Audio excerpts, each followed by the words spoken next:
નમસ્કાર, કલમયુદ્ધ સમાચારની સાથે હું છું આપની સાથે પાયલ બામભણિયા।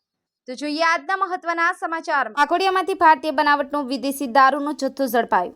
છેલ્લા 2 દિવસમાં વાઘોડિયા પોલીસ સ્ટેશનની હદ વિસ્તારમાંથી અલગ અલગ સ્થળોએથી ભારતીય વિદેશી દારૂનો જથ્થો ઝડપી પાડતી વડોદરા ગ્રામ્ય એલસીબી પોલીસ।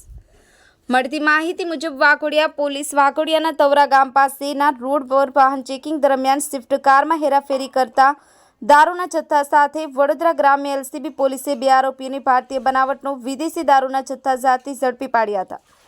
વડોદરા ગ્રામ્ય આઈસીબી પોલીસે ભારતીય બનાવટના વિદેશી દારૂની બોટલ નંગ 407, 1 નંગ મોબાઈલ તેમજ કાર મળી 1,95,700ના મુદ્દામાલ સાથે રાજેન્દ્ર ઉર્ફે રાજ જગદીશભાઈ પ્રજાપતિ રહેવાસી કમલાનગર નહેરુ ચાચાનગર વડોદરાના તેમજ પલ્લવી મયુરભાઈ ખાવરિયાની ઝડપી પાડી કાયદેસરની કાર્યવાહી હાથ ધરી છે। હાલ તો પોલીસે ફરાર આરોપીની ઝડપી પાડવાના ચક્રો ગતિમાન કર્યા છે। બ્યુરો રિપોર્ટ, કલમયુદ્ધ સમાચાર, રમેશ સત્યની સાથે।